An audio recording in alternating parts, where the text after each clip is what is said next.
Viewers and subscribers, welcome back to Beating the Press podcast. I am your host, Rafa. Now, coming up in today's podcast, we're going to be previewing the big Manchester United versus Manchester City, the Manchester Derby coming up on the weekend. And joining me this evening to preview this massive fixture is a big Man U fan, Sir Cole. Welcome back to the platform. Yeah, well, good evening. Very glad to be back. Yes, indeed, Sir Cole, and we have a massive game coming up, serious implications for, the Premier League and, of course, bragging rights in the city of Manchester itself, blue versus red, and this one taking place at Old Trafford. And we're going to dive straight into it, Sir Cole. We're going to be previewing this big game. So tell us, how do you see both teams coming into this particular fixture? All right, Manchester United hasn't been on the best of form, Man U. We have skipped through the last two games, with decent results, but nothing convincing to sway my thoughts as to how the game will go. I think we have been shaky in defense.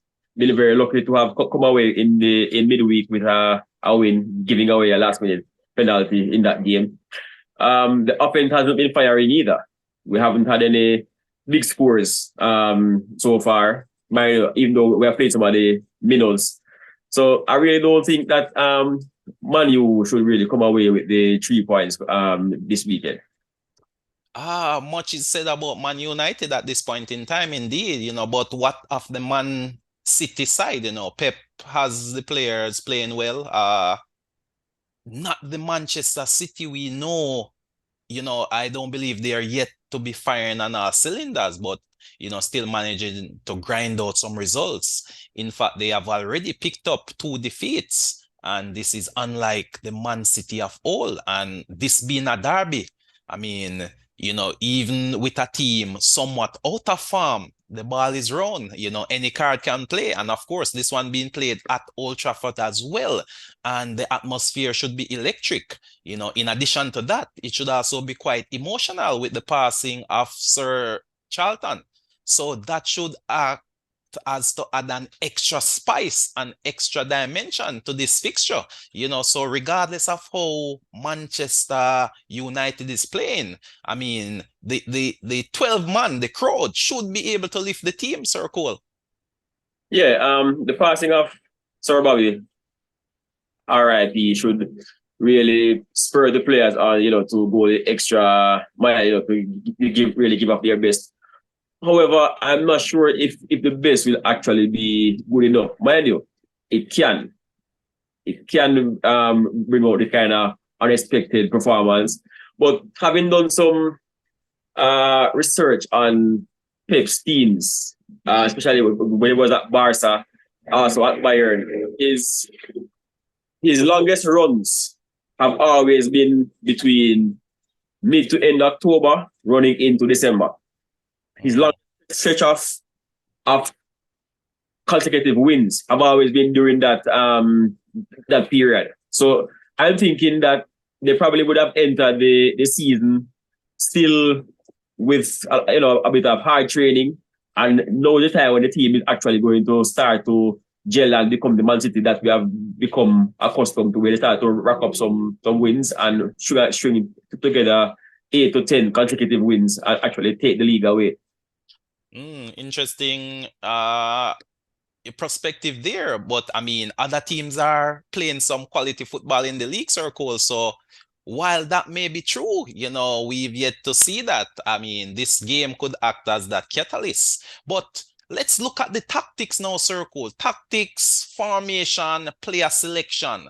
What can we expect from Man United? We see Man United made some signings. Some have gelled, some have worked, some you still may have some question marks over.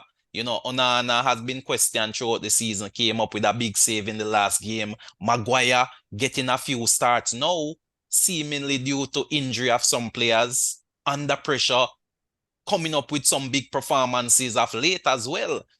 How do you see the 11 that will take on this juggernaut of a team we call Man City? I expect more variety to come from Man City, but I think that Man U pretty much has a a standard 11. I mean, barring maybe a one change. You really don't expect any rabbit out the hat from Ten Hag. It will be the usual up front with Rashford, Holland up top, probably Anthony on the right. I see McTominay making a comeback in the middle. Varane, I think, is now back as well from injury, so could make an appearance in that game. As whether he start or not is up for debate. As for Man City, they really have more room to change, to leave the opposing coach guessing. While we'll have Holland up top, we don't know if Foden will be on the left or right. We don't know who will be where. And having gotten back some key pieces as well, coming back from injury, it makes it even more open to guessing as a Pep roulette can now get into full swing again.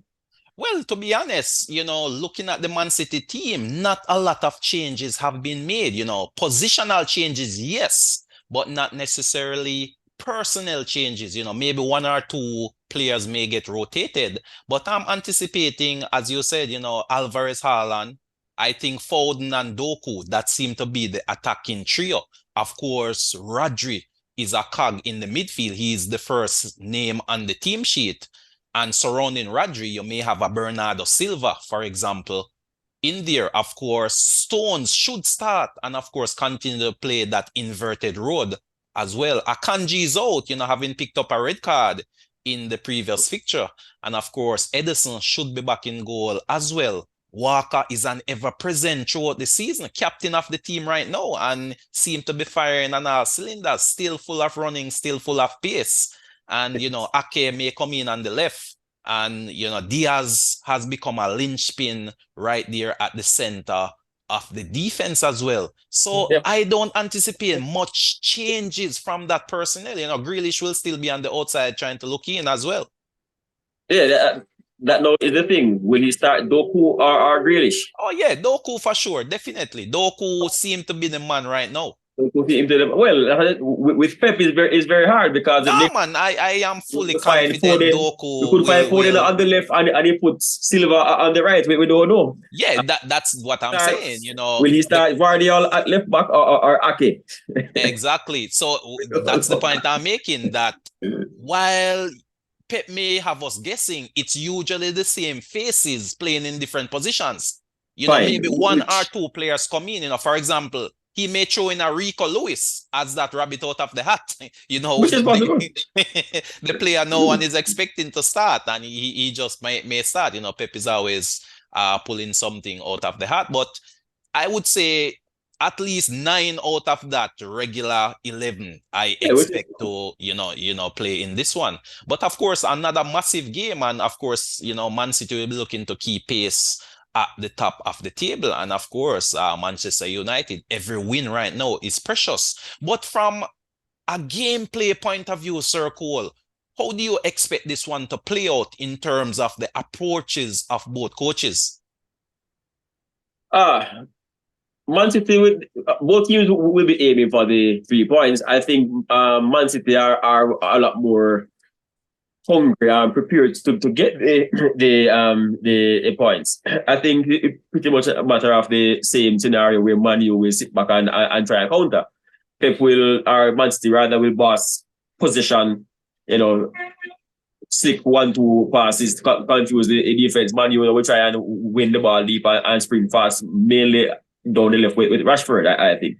So that's pretty much how I think the game will pan out. I think that Man City will dominate midfield. I don't think the Man U trio is as offensive minded as Man City in terms of transitioning from defense to attack. I really see while both teams may score, I think that Man City will get the majority of goals in this one. So pretty much Man U will be looking to play on the counter. As per usual. As per usual. But the thing is, with Man U playing at home, and of course the fans pushing the team, I would think Ten Hag would be trying to also get some amount of possession as well and try to take the game to Man City where possible. teams work hard to define their identities. And this matchup, I think, is perfect in terms of both teams will get to play how they want to play. I Mm. think Man U will try and come out and try and outpossess City. I don't think Man City will come out and try and sit deep and invite Man U to come and attack. So it will be like a case of both teams having it how they want, and then no matter now who can actually execute in front of goal. Yeah, I mean, it will definitely come down to execution, and uh, you could say the original Haaland versus the Chinese Haaland Big up Bad front. Haaland. This one will be an interesting one for the commentators to call, you know. So I'm definitely looking forward to that. But, clinical finishing is really the hallmark when it comes to these EPL games. And we know, of course, if you get your chances and you don't take them, oftentimes you are punished. And thus far as the season has progressed, one noticeable difference is that the scoring from Manchester City have slowed in comparison to last season. They are not scoring as many goals. So that is something to look at, and possibly something Manchester United could look to take advantage of. Well, if you are to look into Man City, they are missing two key pieces, particularly from the midfield. One, the loss of De Bruyne through injury. So that would have affected their forward play, particularly as well from set pieces, that he's the one who made it takes them. Also the loss of Gundogan, who if I found that last season for a while, you basically every game he will come up and score a goal. So those two pieces would have affected Man City as well. Mahrez Right, right.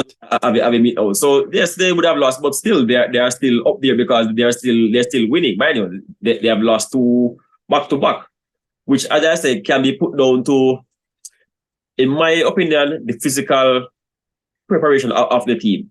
So the Mm. teams now you would say are still fresh. Man City, I think, is still coming out of the latter part of their preseason prep. You would say, even though it is in season, they are still training or playing under some amount of physical load. You would say.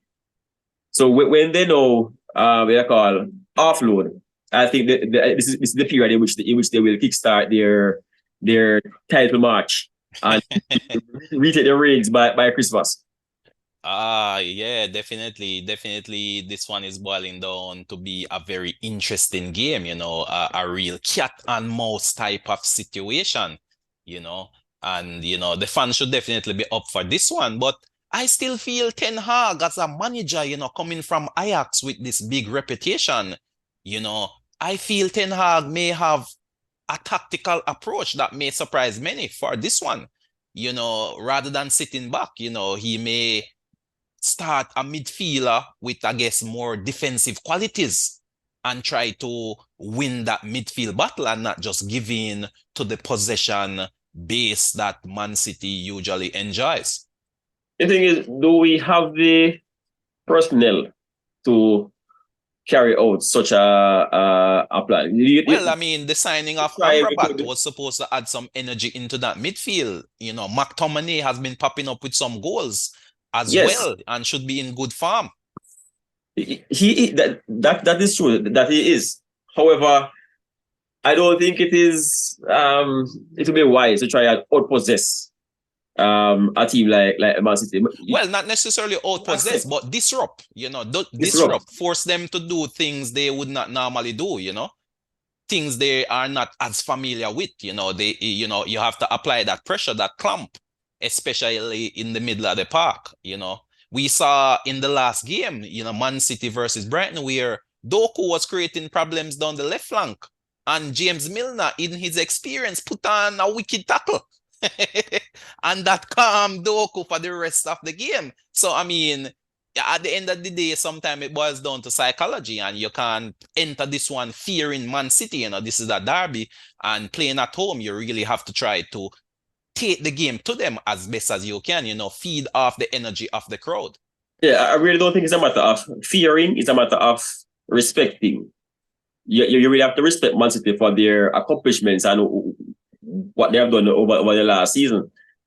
the champions of England, the champions of Europe, FA Cup champions, the treble basically. So Matching the it's kind treble of of Man United. of Man U. So it's really hard to think that you can just as you would say, do as you like. They are this good for a reason with the ball without the ball. So in terms of Man United, though, Sir Cole, what would you put down to this, early poor form, so to speak? What are the factors at play here from a Uh, Manchester United point of view? it's What? really it's really hard to tell. The loss of the hair under somewhat not so nice circumstances. Even though no, I'm hearing some rumors that he may be called back on a short term contract. Don't know if you've heard that. I'm not sure the reason why he would choose to do that, to sit on the bench. Obviously, he is a player. No, the thing is What's no. The loss of Onana to for the African Cup of Nations? African Cup of Nations, they probably it is rumored that the here could be invited back on a short term contract to fit. I feel that will just be a disruptive Mind influence, you, fine, almost but similar it to the is it is out there. Ramsdale Raya It is out situation there. over there at Arsenal. So as I'm saying, no, in terms of other factors which may have disrupted the team or firing, causing us to not perform as well as we expected. We still haven't had we don't have a clinical number 9. Mm. It was identified from last season where, rumored, to be in the hunt for Kane. Kane went to Bayern. Osimhen was another name thrown around, didn't materialize. We gambled on a young Holland. So give him time, but hasn't really produced much as yet, at least in the league. That is. So many moving parts, some new parts were brought in. Mason Mount, Amrabat. Mount. Yeah, so still trying to get it together. So let's hope that by mid-season at least we can see some glimmers of hope and we can move up into the top 4, top 5. Yeah, definitely the games are coming thick and fast. We're already a quarter of the way through the season. But Sir Cole, in terms of this game, what's your predicted result for this one? Give us a scoreline. For this one, I'm really expecting a loss, and I would think a 3-1 or 3-2 scoreline. So you're anticipating both teams to score then? I'm anticipating both teams to score, yes. Yes, definitely an interesting scoreline there. I too feel Man U will find a goal somehow, tight one to call, to be honest. I am not as convinced as you of, the brilliance of Man City. We saw where lesser teams than Manchester United this season have beaten them. And this is a derby game. So I wouldn't entirely write off this Manchester United team. I do feel, however, that Man City should win. But I feel it will be a tightly contested 2-1 victory in favor of Man City for this one. But Sir Cole, we are a quarter of the way through the season. How have you seen the season thus far? Have there been any surprises? Talk to us. I mean, Spurs leading the league. Would anyone have predicted that after 9 games? I really don't think so. New coach, no Kane. I really don't think anyone would have had the Spurs to be leading after 9 weeks of outright leaders as well. Outright leaders as well. And mind you, if you look at the fixtures, besides Liverpool, they really haven't played the top guns. They did play Arsenal as well. They play Arsenal. So they have really beaten the team that would have expected them to beat. The teams of lesser ilk, you would say. Right. So let's see how they play when they play the big boys, this City and those teams. Let's see how they match up. So you don't have confidence that they'll hold it? I really don't think they will. No, Do you see them finishing in the top four though? I'm going to be bold at this point as well and say no, even though they are leading now. Wow, that would be a massive fall off, having started the way they have started. I mean, 2 points ahead of the pack currently. Brilliant start, brilliant start to life for the new coach and brilliant start to this team. Oftentimes momentum may bring you a far way. But early days, as I said, just a quarter of the way through the season. And I mean, you could not ask for a better start, but they say time longer than rope. So If in you time, you have recall to give it a few time. seasons back, there was a team which I think probably went into Christmas at 6. Mm. And if I'm not mistaken, they were probably in the drop zone or close to it by the time the season ended. Was it Hull City? Very back already. They were up in the running for the first half of the season. Right. They fell off. Mind you, we tend to look at the table to say, okay, yes, Spurs is leading, so they are playing good football. My table does not lie. However, I'm still not convinced as yet Wow. by the What by do the they Spurs need to performance. do to convince your circle? I mean, they have to beat who is placed in front of them, and they have been doing that. They have, all right. So what would it take for them to convince you? They have gone a quarter of the way, Leading the league. at half the way. About half the way. Okay. Well, I mean, there have been a few surprises. I would say Spurs is definitely one of those surprise packages, which not many would have anticipated. Another team which have been surprising many, I would say, is Aston Villa. Definitely playing some quality football and getting some excellent result as well. They really seem to be a team on the Well, rise and really riding a crest of momentum right now. if you recall in the very first podcast for the season, someone did tout Aston Villa as a possible dark horses for this But all right, so do you see winning. Aston Villa finishing in the top four, having made such a good start as well? I see Aston Villa finishing between fourth and fifth. As to Oh, whether fourth or fifth, I'm really not sure, but either fourth or fifth. fourth or fifth. Yes. Uh, Especially having recovered from that first weekend as well, where they lost to Newcastle. Very heavy, Okay. if you recall, Right. Heavy defeat there. heavy defeat, 5-0. Mm. So they really have picked up the pieces from that defeat and have bounced back now with a string of wins, scoring freely and looking like they can do well this season. Even today, they won in Europe by 4 goals to 1. The team is They're sitting at four fifth different currently. scorers. Yeah, 4 different scorers. So the goals are coming. They are very fluent in attack and can cause problems for any defense in the league. Yeah. The big England number 9 there, Watkins, really leading the line quite well, racking up goals and assists at will, and defensively, some big name defenders were lost. Mings, again, another England international, Diego Carlos had a big injury, still probably recovering, and they have still managed to keep a fairly tight defensive unit, Emery making some changes, and really maximizing the strength of the players he has at his disposal. Paul Torres, the Spanish international, have come in and have been looking the part, lacking in pace at times, but definitely his ball handling skills has been a big plus for the team. And right now, he's one of the first names on the team sheet. So Aston Villa doing well. But on the opposite side, Circle, who is doing poorly, that you would have expected to be doing better? Well, for sure, it's Chelsea. Based on the names that are the number of persons that came into Chelsea between coach and players. I really expected Chelsea to be up in the running. Really didn't see them this far down and struggling to find goals, especially.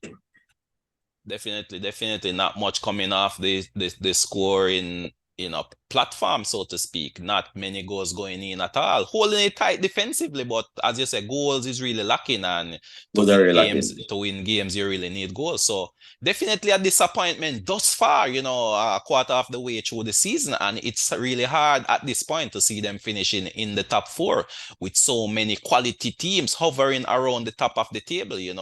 For them to finish in the top four, a big name team would have to be displaced at this point in time. And to be honest, I really don't see that happening at this juncture. And No, we can expect more signings in the January window.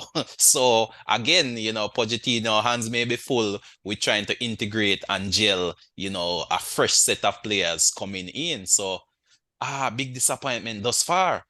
And another big disappointment for me, to be honest, has been Burnley, winners of the championships and flying, and their season really have not gone off the ground as yet. Even Luton is hitting above them. Burnley disappointing. Company first season in the league, and the results are just not coming right now. They're looking like a real relegation candidate. It would appear that the three teams which came up may very well go right back down circle. yeah, it shows the gap in level between championship and Premier League. Most of the time, that at least two of those who came up find their way back down the next season. Very rarely you'll find all three teams staying up and three new ones going down. But yeah, I really didn't expect Burnley to have been this poor. Man, you Right, having dominated the championship, but that as you was the said, championship the golfing class is really showing at first in this point. class, and I mean probably they wouldn't have been necessarily be in the drop zone, but I expected them to at least be in the around probably 14 to 12, so somewhere in there, but not all the way down at where they are right now. Oh yes, they are way down there. I believe they are sitting in 18th currently, rooted in the relegation zone. I believe from the start of the season. In all honesty, I don't believe they have made it out of the bottom three all season long, and it's really looking dim, to be honest. The more games you go without winning, without gaining points, it just drains the confidence from the team, and it's really difficulty coming out of that doom and gloom and that spell. The English press talking about relegation, players losing confidence, rumors about the managers being fired. It's just a whole negative vibe once you're down there in the relegation. Uh, but another team that has been, skirting relegation as well is Everton. They barely escaped last season, and it seems as if not much has changed this season. They are still flirting with relegation, and the longer you hang around, you may very well be dragged down into another relegation battle, and possibly this time you find yourself in the championship. Possibly. I think that Everton's problem has really come at the offensive end. They do hold can play well defensively. They probably just can't hold it for 90. Because they will concede. So sometimes one goal may be enough to beat them, because really and truly at the other end, they really produce to trouble the opposite defense. Could they find a goal or two every game? I don't think they really would be in such a state, but they struggle. They really do struggle to find goals. The back, yeah, so to find goals. Almost they're a poorer version of Chelsea where the goal scoring is The goal concerned. is concerned. Yeah, Yeah, I mean Calvert-Lewin coming back from injury really hasn't looked the same player, not very no, explosive and again. in a team where Doucouré is looking to be your leading goal scorer, right? It goes to show that not that much is really being produced offensively in the team. Yeah, definitely. It's hard to see where the goals will come from in this Everton team, as you made mention. But a young player which has really impressed me thus far is the centre back, Brathwaite. A really good find. And if they were to be relegated, he is one player I think who other teams may look at and But offer him a contract. one player they had that was doing well last season, which they sold, would have been Gordon. Right. Gordon has now moved to Newcastle and is firing well at Newcastle.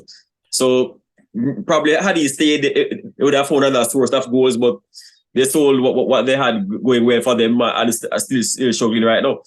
Yes, I feel the player himself wanted the move, to be honest. He seemed to be that sort of character, in my opinion. He's one of those characters that once he's unhappy, then he's going to create a disruption in the dressing room. That's just my view from what I've observed thus far. So it probably was in Everton's best interest to cash in on him rather than have an unhappy player in and around the dressing room. And of course, speaking of Newcastle, Newcastle battling it out there in the Champions League and having some mixed results.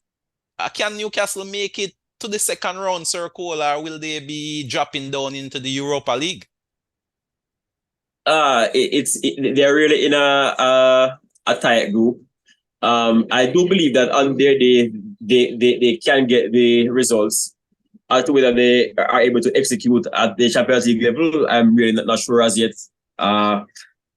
In the league, though, they are certainly doing very well. Whenever they do have a day, they find 3 to 4 goals. Yes, some really big scoring results, coming up, and the goals are being spread all over the team. All over between Gordon, Isaac, Wilson, Longstaff, Murphy. They're really finding goals from a number of sources. So definitely. It shows the quality of team play that they're having, and as well as with assistance from deep with Trippier. Yes, so yes, definitely. They're really creating a bit of havoc. Creators on that team, from set plays and crosses as well. But Sir Cole, we are a quarter of the way through the season. Who is your favorite at this point to win the title? At this point, even though they're not leading, my money will still be on Man City. So Man City is the call. And in terms of the relegation zone, who do you see getting relegated? Quarter of the way, of course, Anything can happen still, but... We have seen in the past where managers come in and fortunes change. So at this point, it's difficult to call it, because in the next 3-4 weeks, we could have a change of manager.